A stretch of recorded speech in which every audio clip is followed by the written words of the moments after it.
Monsieur le Premier Président du Conseil d'État, honorables membres des bureaux de l'Assemblée nationale et du Sénat, honorables députés nationaux et sénateurs, Excellences, Mesdames et Messieurs les membres du gouvernement, Excellences, Monsieur le Président du Conseil économique et social, Excellences, Messieurs les chefs des institutions d'appui à la démocratie, Leurs Excellences, Mesdames et Messieurs les membres du corps diplomatique, Mesdames et Messieurs les membres du cabinet du chef de l'État, Messieurs les chefs des confessions religieuses, Excellences, Monsieur le gouverneur de la ville de Kinshasa, Monsieur le bourgmestre de la commune de Lingouala, Mesdames et Messieurs, à vos titres et qualités respectifs. À l'occasion de l'ouverture de la session ordinaire de septembre 2020, le programme de la présente cérémonie se présente de la manière suivante. Il y aura l'exécution de l'hymne national par la fanfare de la police nationale congolaise. Ensuite, il y aura l'ouverture solennelle de la session ordinaire de septembre 2020 par l'honorable présidente de l'Assemblée nationale. À présent, honorable président de l'Assemblée nationale, avec votre autorisation, nous prions l'auguste Assemblée de se mettre debout pour l'exécution de l'hymne national.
Merci, veuillez vous asseoir.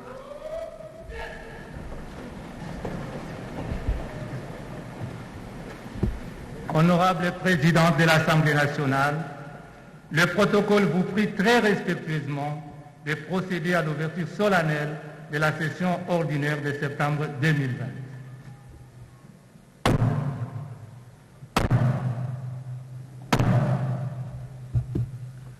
La séance est ouverte. Honorables députés et chers collègues, l'ordre du jour de notre séance appelle un seul point, à savoir l'ouverture de la session ordinaire de septembre 2020, conformément aux articles 115 alinéa 1.2 de la Constitution et de l'article 64 alinéa 1.2 du règlement intérieur de l'Assemblée nationale. Ceci dit, permettez-moi, chers collègues, de prononcer à cette occasion mon discours de circonstance. Honorable président du Sénat et estimés collègues, Monsieur le Premier ministre, chef du gouvernement, Monsieur le président de la Cour constitutionnelle et président du Conseil supérieur de la magistrature, Monsieur le procureur général près la Cour constitutionnelle, Monsieur le Premier président de la Cour de cassation, Monsieur le Premier Président du Conseil d'État, Monsieur le Procureur général près le Conseil d'État, Monsieur le Premier Président de la Haute Cour militaire, Monsieur l'Auditeur général près la Haute Cour militaire, Monsieur le Président du Conseil économique et social, honorables membres des bureaux de l'Assemblée nationale et du Sénat, honorables députés et sénateurs, Mesdames et Messieurs les membres du gouvernement, Messieurs les présidents des institutions d'appui à la démocratie, Mesdames et Messieurs, ambassadeurs et chefs de mission diplomatique,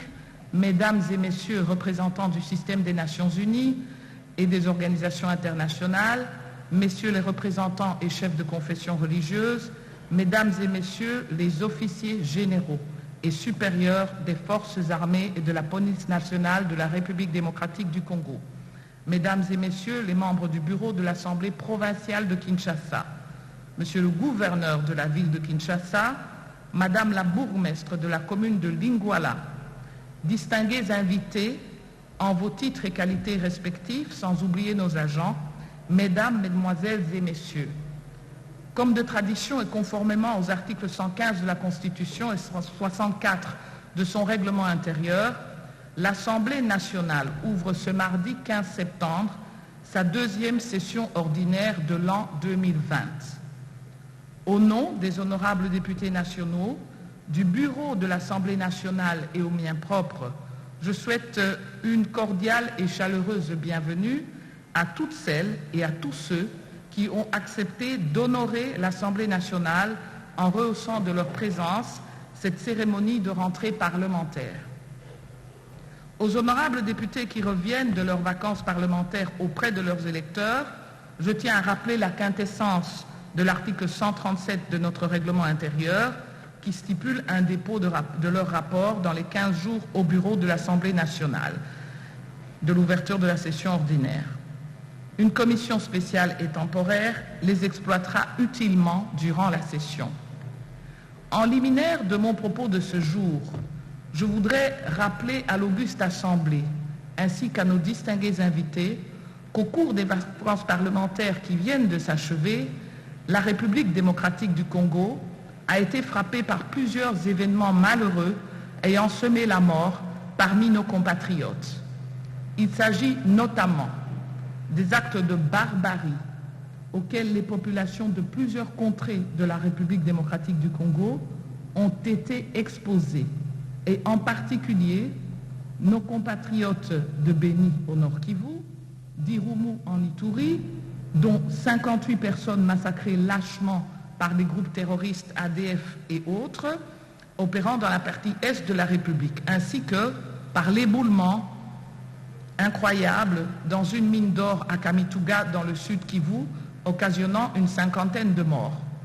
Comment ne pas rappeler l'ignoble assassinat des élèves finalistes du primaire à Massissi, dans le nord Kivu, dans leur classe, par une incursion d'un groupe armé. Je me dois également, au niveau de l'Assemblée nationale, de signaler le décès récent de M. Yenga Boumbe, agent à la direction du matériel, et Mme Moussumbu Mwepu, agent à la direction des commissions. La mort n'a pas épargné non plus de nombreuses victimes de la pandémie Covid-19, ainsi que celle de la maladie à virus Ebola. Nos pensées vont aussi à ceux tombés sous les drapeaux, et donc à nos forces armées et de sécurité qui assurent jour et nuit et au prix de leur propre vie la sécurité de nos frontières et la défense de l'intégrité territoriale face aux menaces internes et externes et autres velléités expansionnistes constatées récemment. Au nom des honorables députés nationaux, du bureau de l'Assemblée nationale et au mien propre, j'adresse les condoléances les plus attristées et toute notre solidarité aux familles éplorées. En mémoire de tous ces compatriotes, civils et militaires décédés, j'invite solennellement l'auguste Assemblée ainsi que nos distingués invités à observer quelques minutes de silence.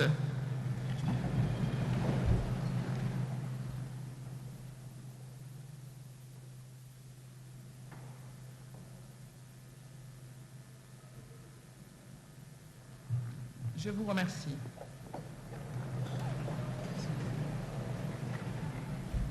Honorables députés et chers collègues, distingués invités, la présente session s'ouvre dans un contexte sécuritaire, sanitaire, social et économique particulier. Sur le plan sécuritaire, la partie orientale de la République démocratique du Congo est toujours en proie à l'activisme des groupes armés nationaux et étrangers, parmi lesquels les groupes terroristes des ADF et autres qui continuent à donner la mort et à se livrer à de graves violations des droits humains parmi les populations civiles ainsi qu'au pillage de nos ressources naturelles.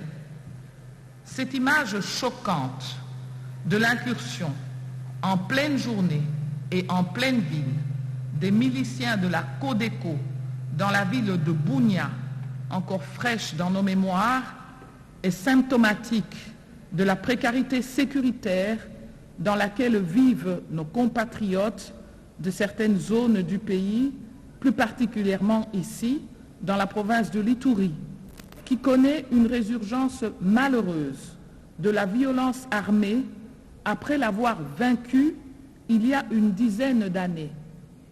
Le programme de démobilisation DDRR ayant montré ses limites et ses lacunes, ne serait-il pas indiqué de le renforcer en y incluant un volet d'insertion communautaire? D'autres actes d'insécurité ont également été signalés dans la province du Tanganyika, à Minembwe au sud Kivu et à Beni dans le nord Kivu, ainsi que ici, dans ma ville, la ville de Kinshasa, avec l'apparition malheureuse de la pratique des kidnappings dans les transports en commun, ainsi que des viols, dont le dernier en date d'une violence inouïe à l'hôpital de santé et maternité La Révolution, dans la commune de Kinsenso, de 2 infirmières devant leurs patients. À Isiro, le viol d'une élève qui devait passer ses épreuves de terminale est tout aussi choquant. La ville de Lubumbashi, elle, souffre encore des violences urbaines à forte intensité, ainsi que la cité de Kasumbalesa, avec le démantèlement d'un réseau organisé de fraude douanière. Tout en condamnant ces graves atteintes aux droits sacrés de nos compatriotes et en saluant l'action menée par nos forces armées et de sécurité, j'invite le gouvernement de la République à tout mettre en œuvre pour doter ces dernières davantage de moyens humains, matériels et logistiques en vue de faire face aux défis sécuritaires et de préserver l'intégrité du territoire national. Une évaluation de la mise en œuvre des recommandations de la Commission Défense et Sécurité de l'Assemblée nationale dans ce domaine, transmise lors de la dernière session, sera aussi effectuée. Le peuple est las de subir cette insécurité chronique ou de se lever chaque matin avec des nouvelles de frères et de sœurs morts dans des violences indicibles. Il faut que cela cesse, une fois pour toutes, le sang a trop coulé. Nous lançons donc un message d'espoir à nos compatriotes de ces régions sous insécurité et les rassurons que l'Assemblée nationale, au travers de ses élus et leurs électeurs, sera toujours à leur côté.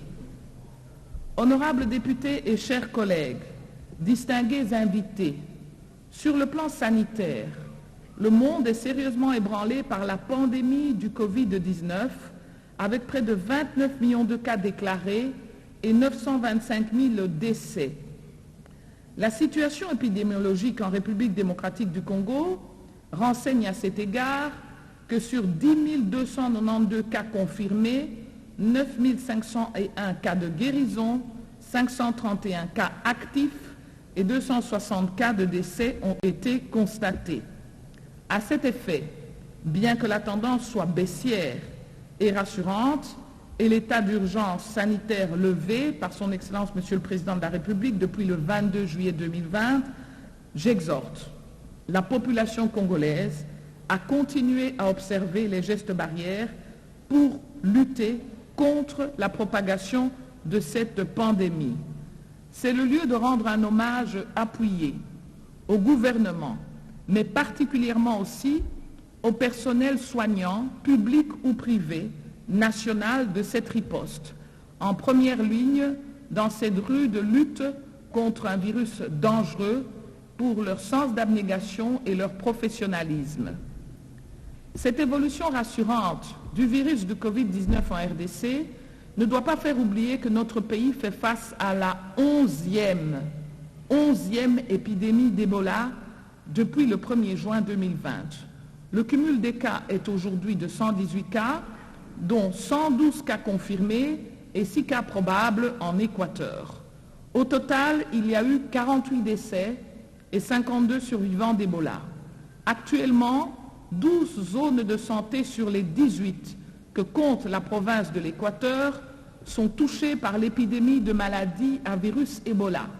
J'en appelle donc au gouvernement à mettre les moyens et l'énergie nécessaires à disposition de l'équipe de riposte pour une éradication prochaine du virus Ebola dans la province de l'Équateur, souvent marginalisée. C'est ici le lieu de saluer les différents partenaires internationaux qui interviennent dans la riposte Ebola et notamment l'implantation récente d'un laboratoire à Ingende grâce au gouvernement et à nos partenaires. Chers collègues, sur le plan économique, outre cette menace du virus, la pandémie continue à avoir de graves conséquences sur l'économie mondiale, sur la sécurité des personnes, sur la viabilité des entreprises et des emplois, et elle continue à menacer la sécurité alimentaire et risque, à moyen et long terme, d'aggraver la pauvreté et de toucher durement les populations les plus vulnérables, notamment les jeunes et les femmes, dans de nombreux pays dont le nôtre. Par ailleurs, ce virus impacte négativement la jouissance des droits humains.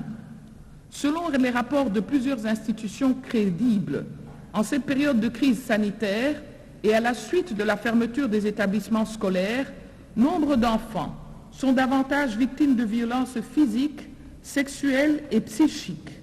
En République démocratique du Congo, il y a été signalé de nombreux cas de violence basés sur le genre, dont le dernier cas très déplorable que j'ai rappelé de 2 jeunes filles élèves violées en août dernier pendant leurs épreuves de dissertation.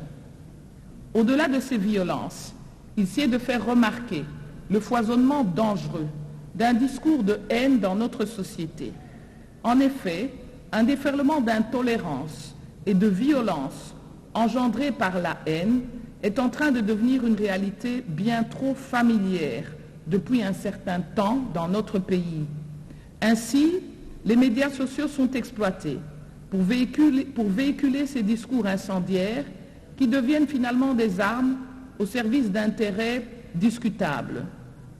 L'une des victimes de cette pratique est le docteur Mukwege, notre renommé prix Nobel de la paix, défenseur de la femme, qui a subi des menaces et reçu un flot malsain d'insultes.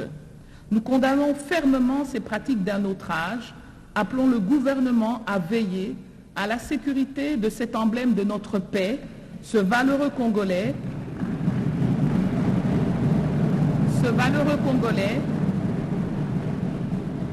et à faire rappeler aux diplomates en République démocratique du Congo, quels qu'ils soient, les exigences de leur charge et le devoir de réserve qu'elles impliquent sur pied de la Convention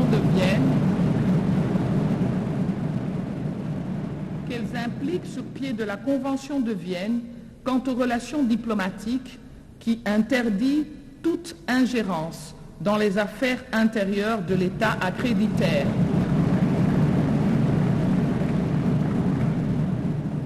Malheureusement, ces pratiques n'ont pas ciblé que notre prix Nobel.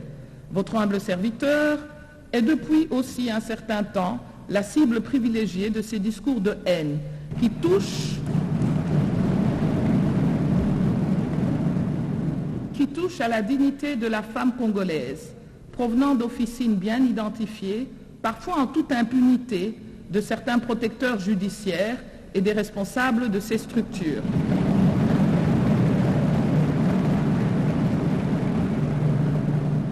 À travers moi c'est toutes les femmes, vos filles, vos sœurs, vos amis que l'on atteint.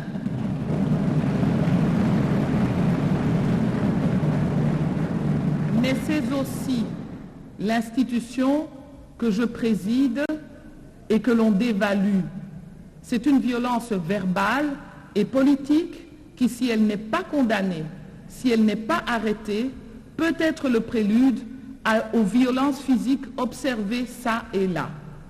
Je remercie les très nombreux soutiens des Congolais et des Congolaises et des différentes personnalités politiques. J'entends aussi certains silences complices, je veux les ignorer. Il ne s'agit pas seulement de nous défendre,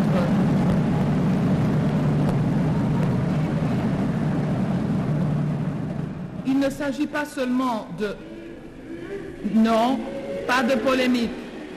Il ne s'agit pas seulement de me défendre contre ces attaques odieuses, au-delà du président de l'Assemblée nationale que je suis, parce que vous l'avez voulu, cette affaire nous incite à vouloir défendre plus que jamais les attaques à l'encontre des femmes, comme je l'ai fait dans le passé, et notamment aujourd'hui les femmes politiques. Ici, je me permettrai de reprendre les propos de ma consoeur, parlementaire aux États-Unis, Alexandra Ocasio-Cortez, qui, confrontée, elle aussi, à des comportements odieux, avait très justement rappelé « Ce sont mes électeurs qui m'envoient ici chaque jour pour me battre pour eux. » Je n'abandonnerai donc pas ma charge face à cette vilainie qui est vouée à échouer.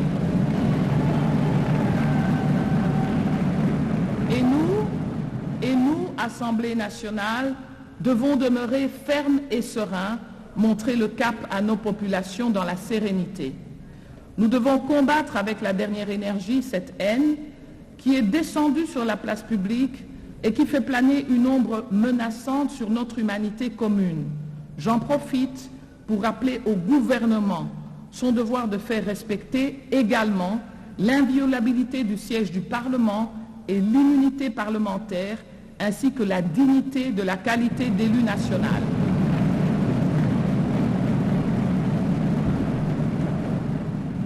Chers collègues, sur le plan social, la sécurité alimentaire reste un des sujets préoccupants dans le contexte de la Covid-19.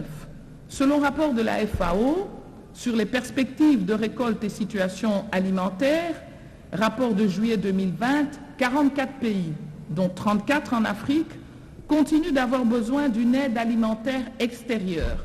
Cette pandémie a eu des répercussions négatives sur la sécurité alimentaire, notamment en raison des pertes de revenus qu'elle engendre.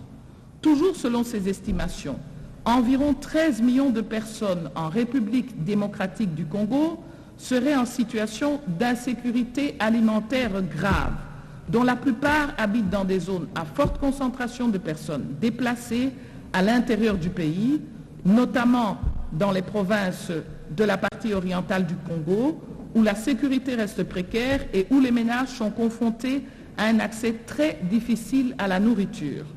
Sur le plan des provinces, la non-rétrocession des moyens financiers des provinces par l'État central, la rareté des frais de fonctionnement et le faible taux d'exécution des budgets d'investissement amenuisent l'efficacité de nos institutions provinciales. Pour les gouverneurs de province avec qui j'ai conféré, la situation de leur entité est très préoccupante. La persistance de l'insécurité dans certaines provinces, le mauvais état des infrastructures socio-économiques élémentaires et la non-satisfaction des besoins sociaux de base, imputables notamment au retard dans le paiement de cette rétrocession, l'heure due, ainsi que la gestion inefficiente du Fonds national d'entretien routier, sont quelques-uns des griefs évoqués. Ainsi, avec les interdictions de voyage suite à l'état d'urgence sanitaire, il est rapporté le développement de certaines dynamiques provinciales d'autonomisation, préjudiciables à l'unité de notre pays. Le gouvernement est appelé à veiller à respecter ses engagements financiers envers les provinces et à garantir l'autorité de l'État sur toute l'étendue de l'espace national. Comme je le soulignais lors de la clôture de la session ordinaire de mars dernier, le récent rapport de l'Organisation internationale du travail révélait que les jeunes Africains étaient les principales victimes des conséquences socio-économiques de la pandémie du coronavirus en raison de soubresauts multiples qui vont des perturbations dans l'éducation et dans la formation à des pertes d'emploi en passant par des difficultés pour trouver du travail. Nous réitérons donc notre appel au gouvernement, comme il l'a commencé notamment avec le programme des PME, de mettre en place des politiques publiques originales qui permettront aux jeunes Congolais d'atténuer l'impact de cette crise. Chers collègues, distingués invités, avant la pandémie de la Covid-19, les perspectives économiques élaborées projetaient un taux de croissance du PIB réel mondial de 3,3% en 2020. Ces projections sont revues à la baisse pour tenir compte des risques sur la croissance de l'économie mondiale engendrés par ce virus qui auront pour effet, entre autres, une baisse du commerce international, un effondrement du prix du pétrole, une baisse des investissements, des ressources financières, ainsi qu'une pression sur les systèmes sanitaires et sociaux. Pour l'Afrique, selon la Banque africaine de développement, le taux de croissance du PIB réel continental devrait s'établir à moins de 3,2% en 2020, enregistrant ainsi une perte de 7 points en pourcentage comparativement aux projections de 3,9 avant l'arrivée du coronavirus. Ces projections seront négativement impactées par des facteurs externes et internes. Honorable Président du Sénat, Monsieur le Premier ministre, honorables députés et sénateurs, chers membres du gouvernement, distingués invités en vos titres et qualités respectifs. Au niveau externe, le ralentissement de la croissance mondiale anticipé pour 2020 et 2021, et en particulier celui de la Chine, des États-Unis et de l'Europe, partenaires majeurs de l'Afrique, devrait s'accompagner d'une réduction des investissements en Afrique centrale et d'une diminution des exportations de notre région, réduisant la vigueur de la croissance. Au niveau de la région, l'insécurité et l'instabilité politique dans certains espaces pourraient continuer de nuire à cette croissance économique et rendre plus difficile encore la gestion de cette pandémie.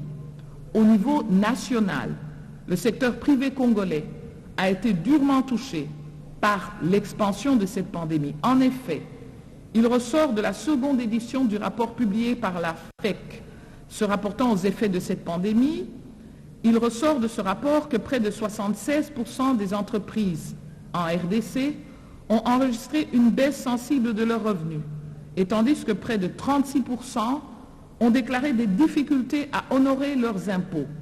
Le tiers des entreprises a mis en congé ou licencié le personnel, tandis que 97% de ces entreprises disent n'avoir reçu à ce jour aucun soutien du gouvernement pour faire face aux effets négatifs de la Covid. À cet égard, outre la stabilisation économique pour maîtriser la monnaie, qui constitue une des réponses à la crise sanitaire du Covid-19, la promotion des industries locales par le gouvernement et le secteur privé constitue un des éléments importants de souveraineté alimentaire ou financière pour ne plus totalement dépendre de l'extérieur pour nos propres biens essentiels. Elle devrait donc être au cœur d'un dialogue entre le secteur public et le secteur privé afin de promouvoir des politiques publiques adaptées favorisant l'émergence d'une industrie locale congolaise qui mérite d'être soutenue et protégée.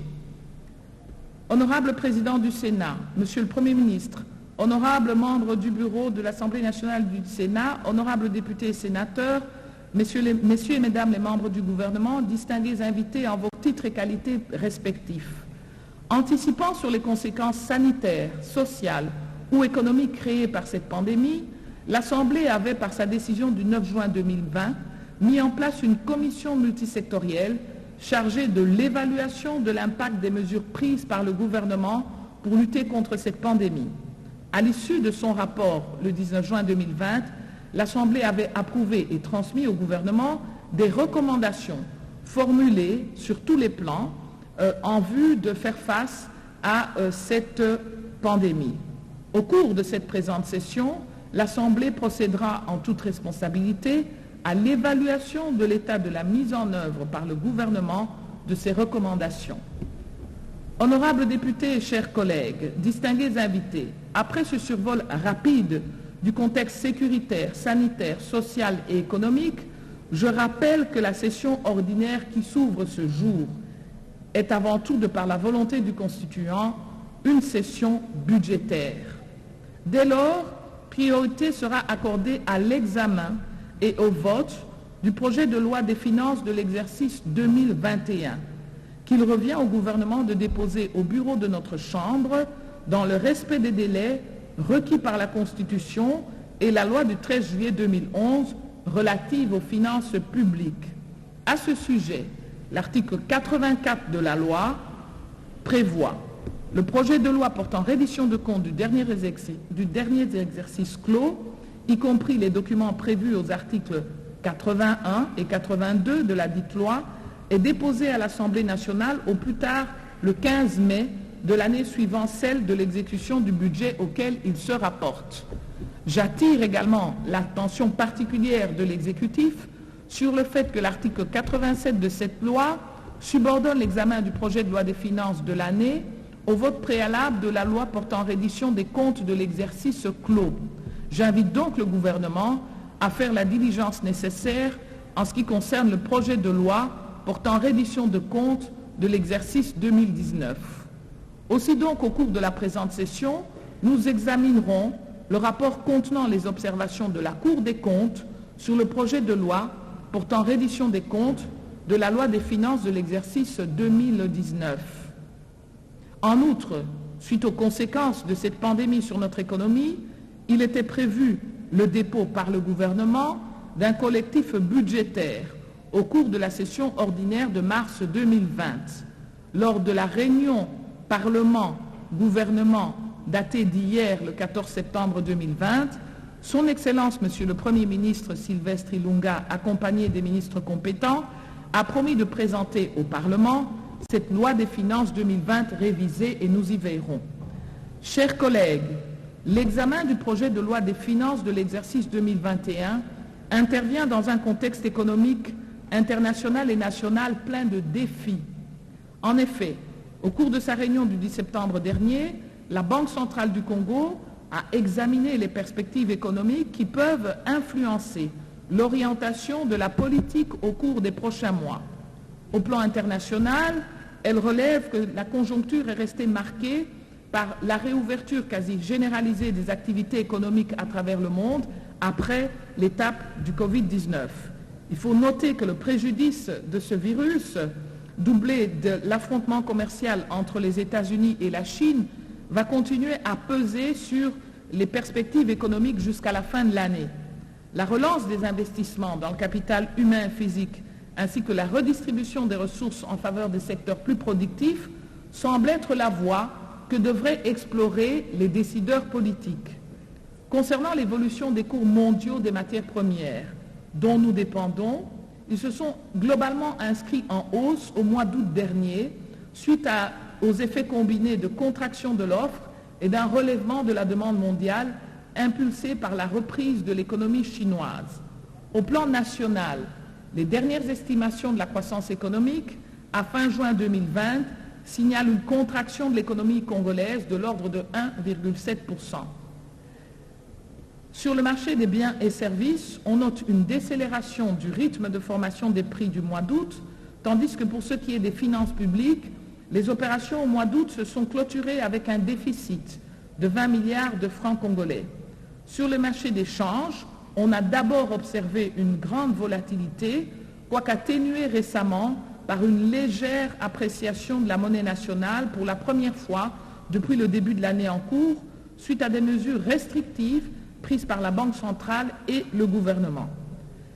Ce tableau économique national et international a pour conséquence une érosion sensible du pouvoir d'achat et de l'amaigrissement du panier de la ménagère congolaise.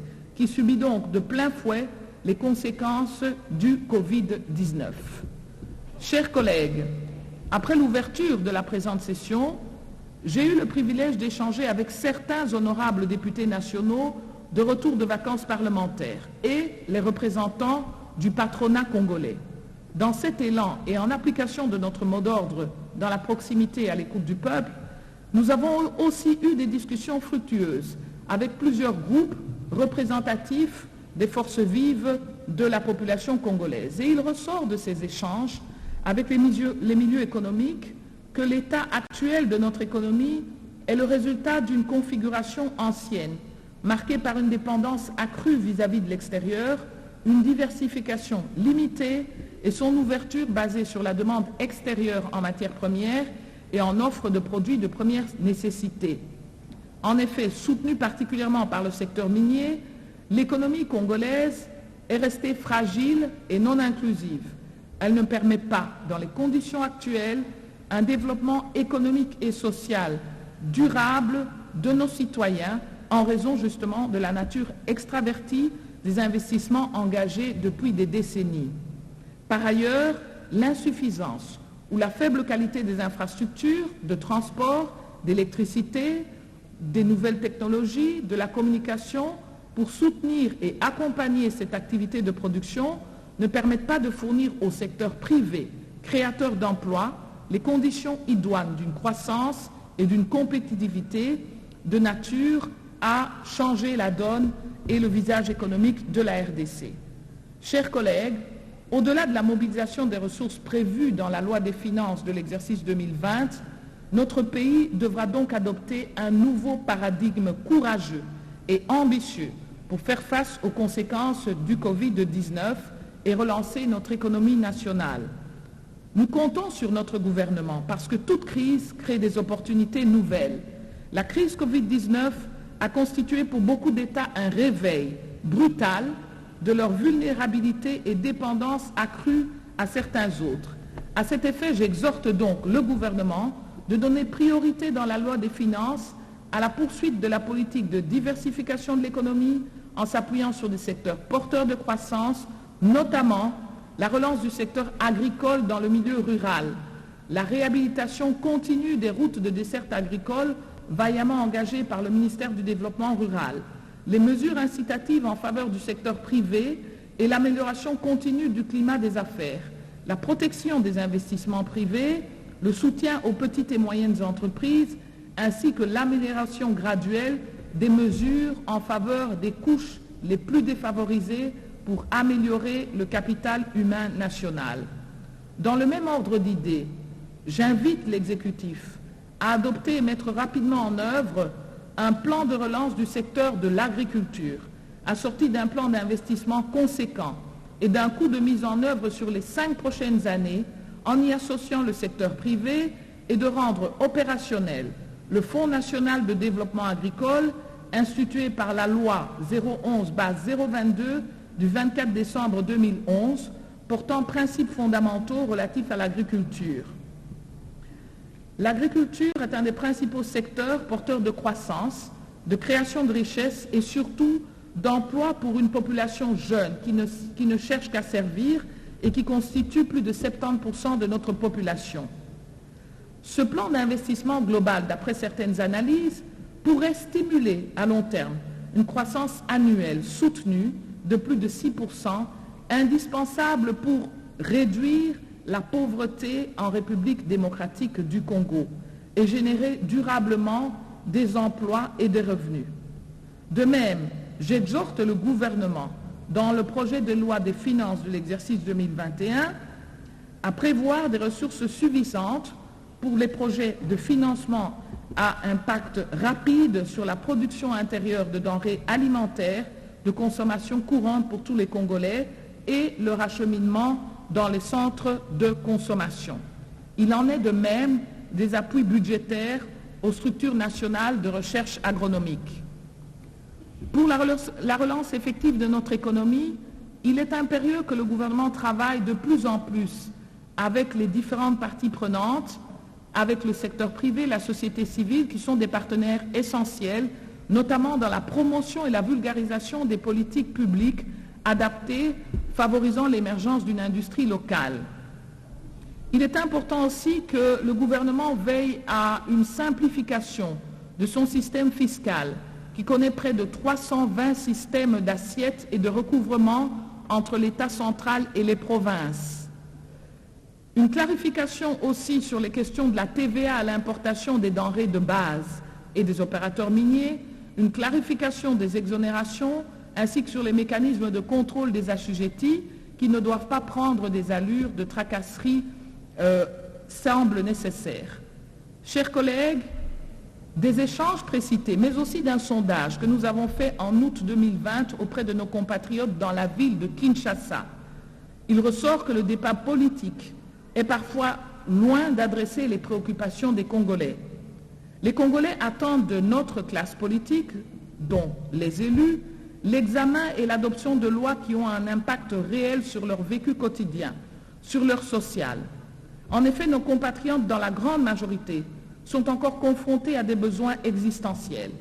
Ils se préoccupent plus, d'après ce sondage, en ordre de priorité, à la lutte contre la corruption, à la sécurité, à l'éducation, à la santé, à la qualité des infrastructures de base, telles que l'accès à l'eau potable et à l'électricité, plutôt qu'à des luttes autour des règles du jeu politique. Ces préoccupations de nos compatriotes nous invitent à plus d'innovation dans la conception budgétaire. Le budget doit ainsi cesser d'être un pur exercice théorique et mathématique d'alignement de chiffres. Il doit être un instrument qui apporte des réponses concrètes aux attentes de nos populations. Ainsi, lors de la vulgarisation de la loi des finances, le pêcheur de Bolobo doit savoir à quand le port dans sa localité. L'habitant du camp Luka pourrait savoir quand est-ce que l'eau potable coulera dans son quartier, ou encore l'élève d'Issangui connaîtra la construction, ou encore l'élève d'Issangui pourrait savoir quand est-ce qu'il connaîtrait la construction de sa nouvelle école et quels moyens sont développés pour le sécuriser. La corruption est un des fléaux qui entrave notre croissance économique et met à mal la gouvernance. Elle constitue une menace pour la paix et la sécurité, ainsi que nos valeurs démocratiques. Elle prive le Trésor public de moyens conséquents pour la mise en œuvre d'actions prioritaires pour soulager ces Congolais dont nous venons de parler. C'est pourquoi l'examen de la proposition de loi modifiant et complétant le décret du 30 janvier 1940 portant code pénal sera inscrit parmi les priorités de cette session.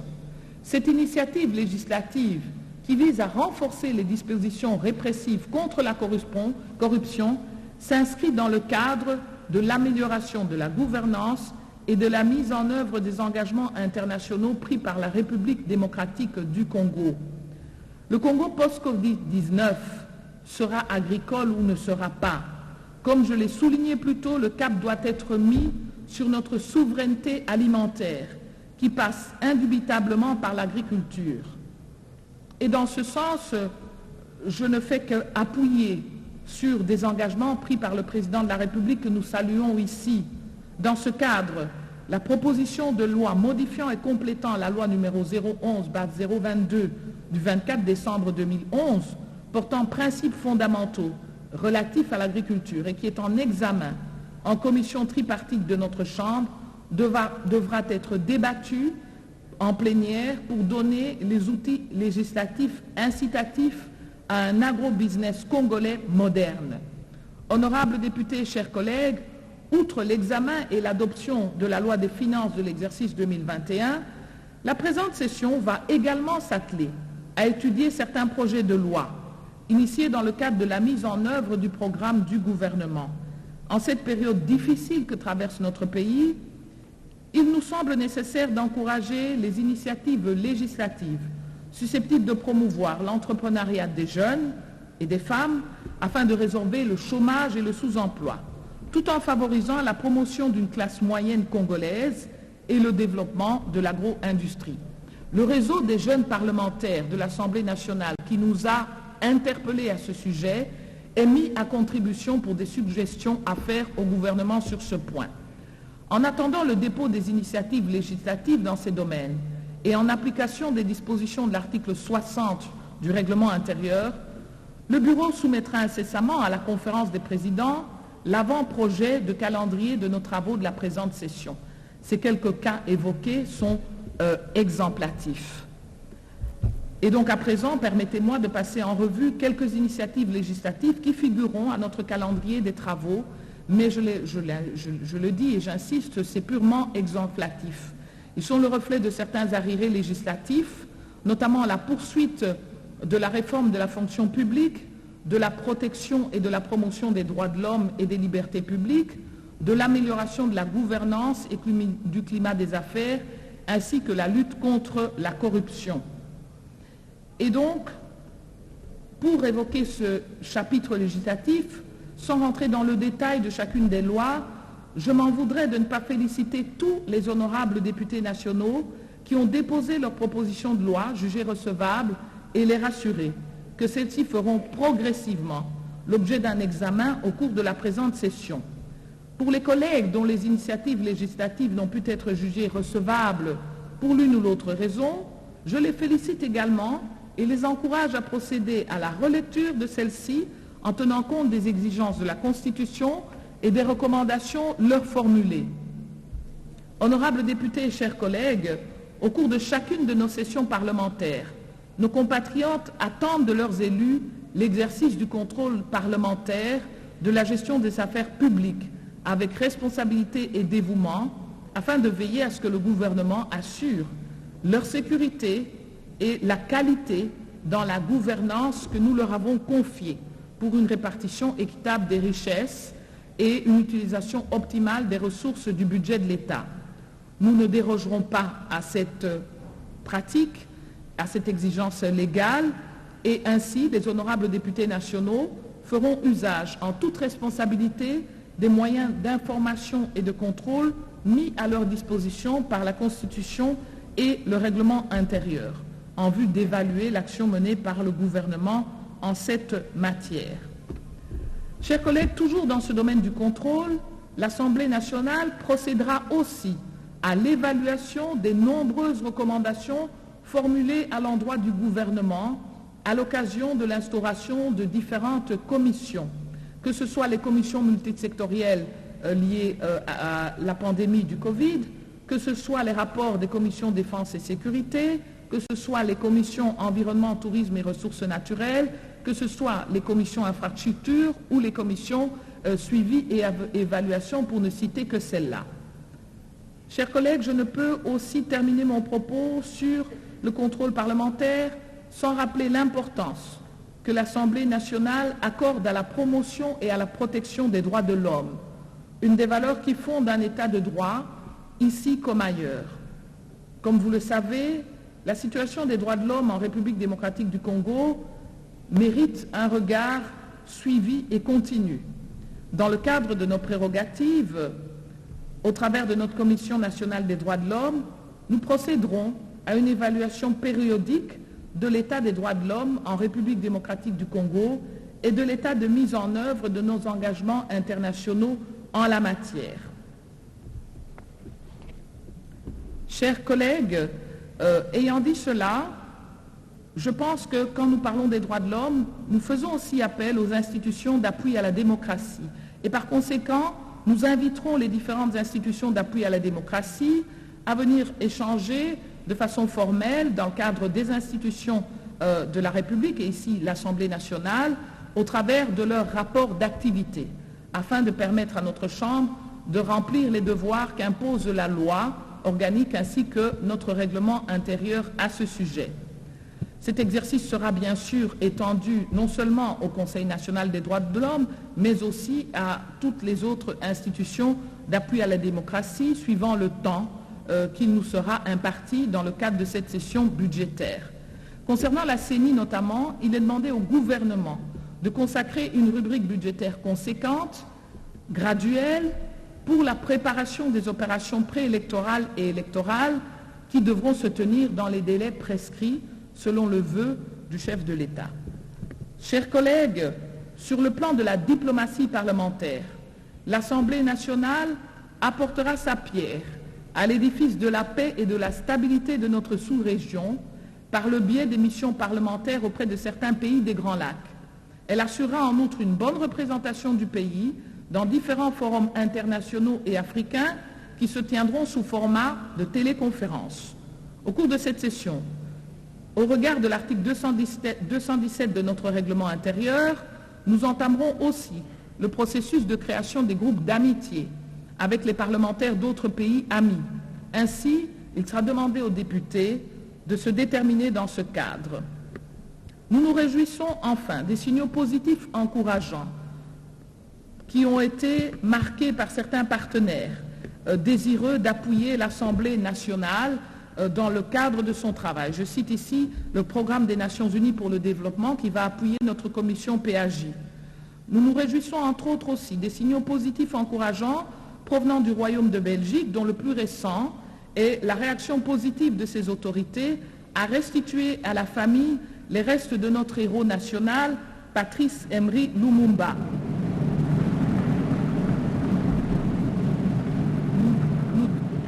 Nous demandons au gouvernement d'accompagner étroitement ce processus de rapatriement à venir, ainsi que pour l'organisation des funérailles dignes de son rang, si la famille le souhaitait. Honorable Président du Sénat, estimés collègues, honorables députés et chers collègues, distingués invités, l'ouverture de cette session coïncide avec la célébration de la Journée internationale de la démocratie par les Nations Unies. Cette opportunité nous permet de nous questionner sur l'état de la démocratie congolaise. Il est vrai que l'enracinement démocratique, par la régularité des cycles électoraux depuis 2006, a permis une stabilité institutionnelle probante, avec la première alternance pacifique depuis notre indépendance entre un président élu, le président Félix-Antoine Tshisekedi Tshilombo, et un président fin mandat, le sénateur Joseph Kabila Kabange. Quand nous regardons autour de nous,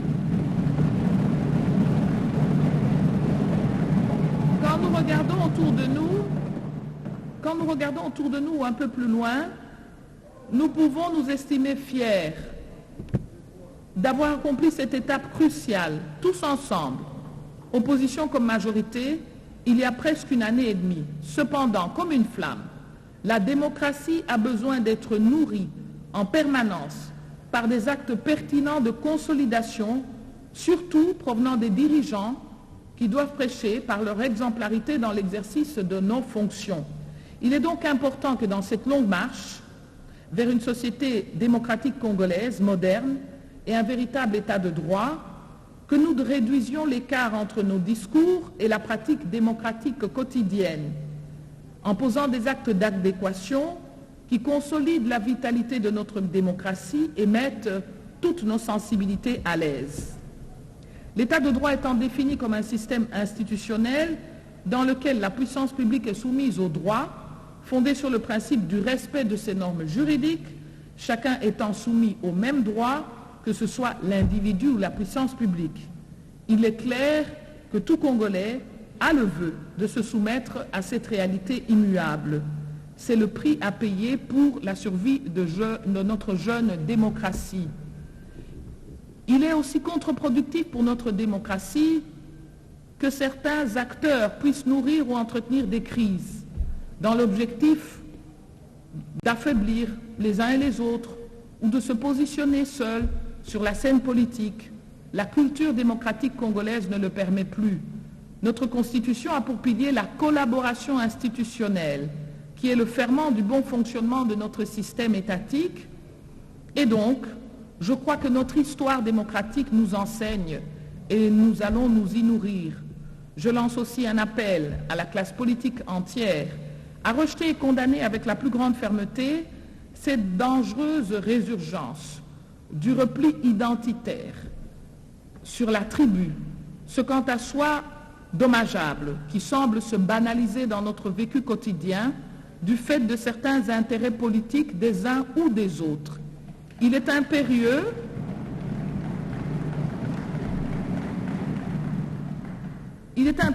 que cette dérive distillée dans différents médias soit arrêtée, parce que la plupart du temps, elle met en péril le vivre ensemble congolais et elle met à mal l'unité nationale.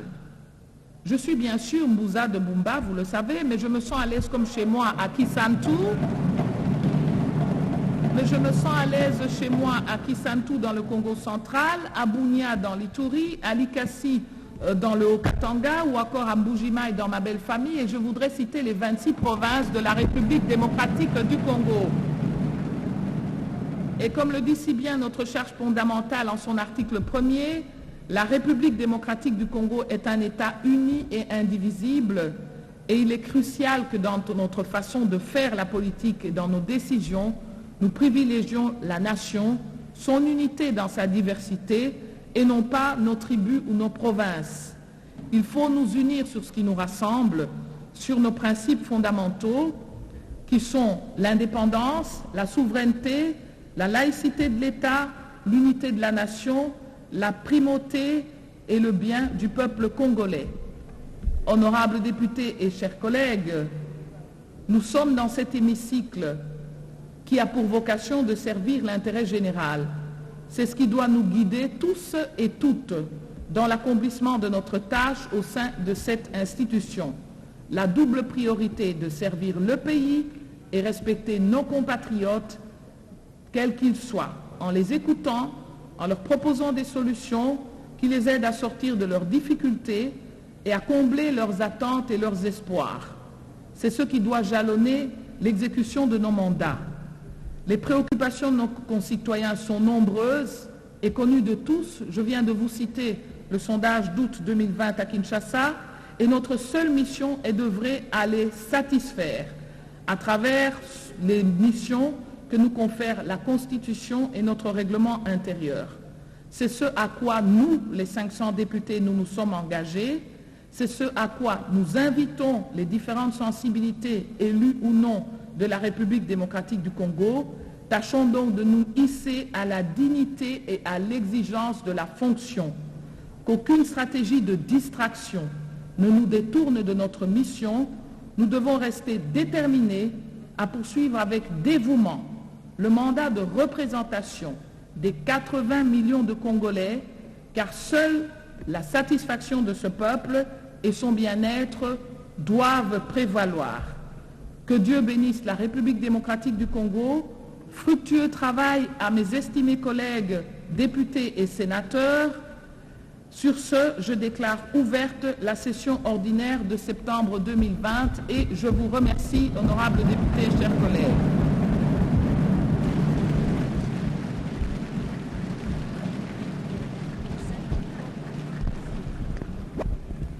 Notre ordre du jour étant ainsi épuisé, la séance est levée.